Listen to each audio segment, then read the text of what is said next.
This is day 38 on Noom for me, and 41 for me.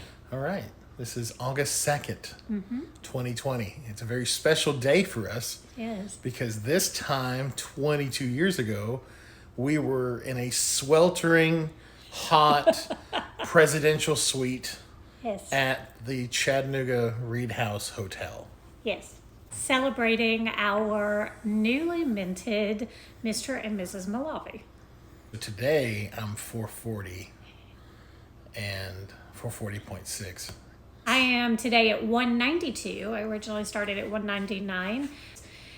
3-4 weeks of that, I had some pretty significant illnesses. So I actually sort of stalled out on my weight loss, but that was okay. Ooh, and you got mad? You got so mad. I did get mad, but that was okay. It just is what it is. But with all the antibiotics and steroids, I was able to actually still lose a little over the course of the illnesses. But how many times were you like, this sucks, I can't get this, how come I'm not losing any weight? Oh, it was horrible. Particularly, when you're on antibiotics and steroids, your taste buds are all messed up and nothing tastes good. And you just kind of reach for those comfort foods on top of the decision fatigue. Oh my Okay, goodness. let's talk. That's actually a really good thing to talk about is decision fatigue. So explain what decision fatigue is. Decision fatigue. So in the Noom app, they actually discuss it. But this is a concept I was introduced to a little while ago. Actually, the idea is that throughout your day, you make hundreds of small decisions from what to wear, when to leave, all of those things, right? And so by the time it comes to actually eating meals, if cooking isn't like a super hobby for you, you end up with decision fatigue. And when you have decision fatigue, that is when you just reach for whatever is convenient or Whatever's easy closest. to fix. Whatever just tastes good and happens to be in the pantry at the time. So you actually picked up and took over a lot of the cooking. I am a meal prepper for the family. And so every Sunday we put together lunches and breakfast and dinners for the week, and through this illness, I haven't been able to do it. She tanked. She tanked. She Oh did my that gosh. whole talk to the hand thing. Yeah, it was awful. And so I got to a point where I had so much decision fatigue that anytime I would even remotely be hungry, which was rare and unusual in and of itself through all the antibiotics and everything, it was very much, I have no idea. And you were so gracious because you would say, well, what about this or this? And I'm like, I can't even, two decisions. You just It's have just too much. So we came up with, if I bring something to you, will you eat it? And I'm like, absolutely. Just bring it. I'm going to do this. You're just going to eat it. Just eat it. And that was totally okay. And that was absolutely how I needed to be supported through the illnesses, but also being on Noom. While making the food, I would make sure I knew what the tablespoons of each ingredient was so that I could tell you, this is what I just put in front of you. Put it in your app. Absolutely. Or there were a time or two when he'd actually just get my phone and just log it into the app for me because I couldn't. There for a while I struggled to even just get out of bed. So a lot of people will ask this question of me. Yeah. Of how have you been married for so long? 22 years isn't long for a lot of people. It's a long time for people of our generation for some strange reason. Absolutely. What's something that you do to make the marriage work? I think it is being in service to each other. I think it's probably one of the kicker components to 22 years of a successful marriage, and just finding ways to serve each other. For example, just like we were talking about going through being sick, you found ways that you could best support me through being sick. I think serving each other, and I would say probably the second component would be to continually build that element of trust. Ooh, that's a good one. Yeah. That's a good one. So for me, it's anticipating needs and acting without hesitation. Yeah. That is a thought that I intentionally do. Mm-hmm. I intentionally think, what could I do to make your day happier? And I used to make this mistake of, and I still do, of listening for sighs, like, and I have learned that's dangerous. I've learned how to navigate the sighs, Yeah. not SIZE, but SIGHS sighs. That's right. Because a lot of times you'll sigh, and it's not specifically something I've caused. A lot of the time, actually, it is.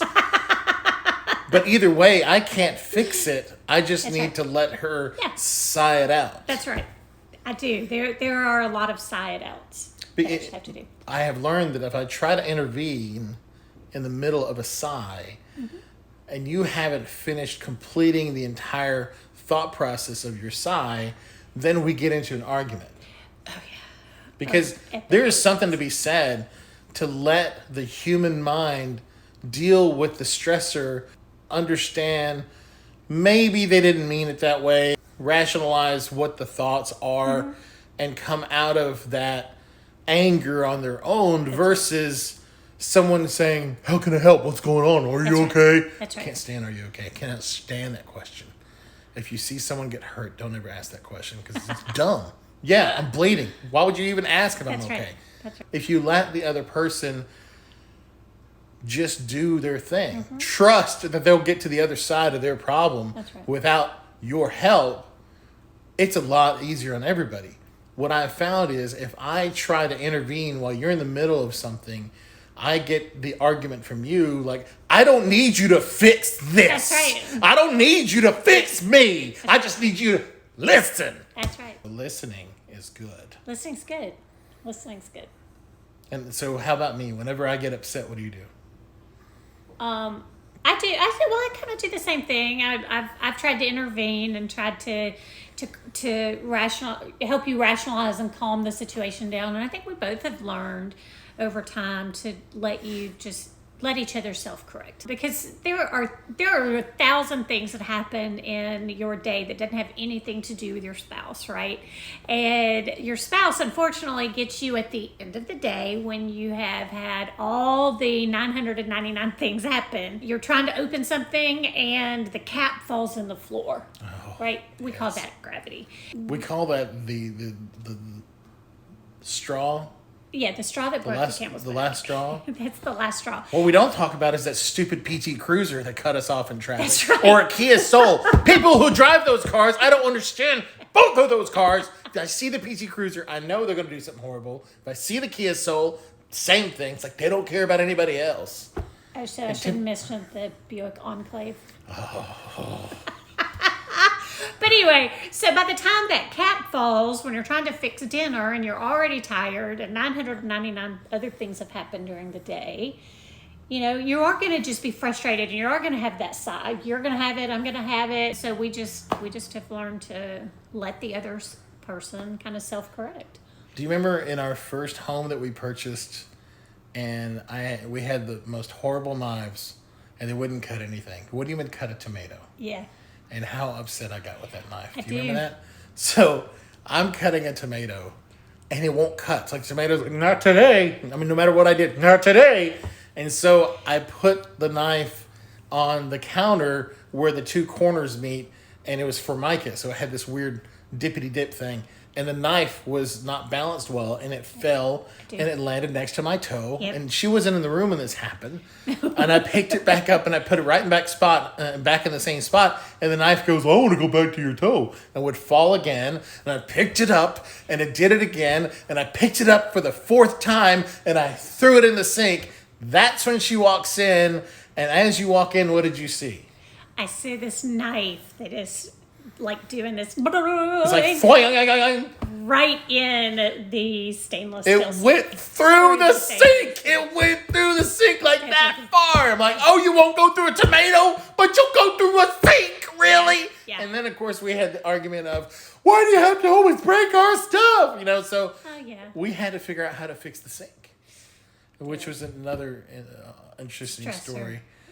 Yeah, because we're in our early 20s, right? First house, and we can't afford we were 27. anything. Anything.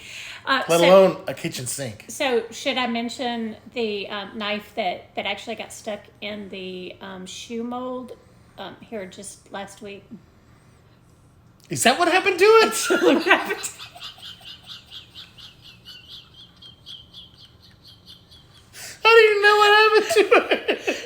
And after 22 years, I just quietly go and pry it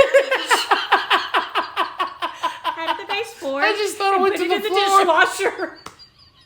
I stabbed the baseboard.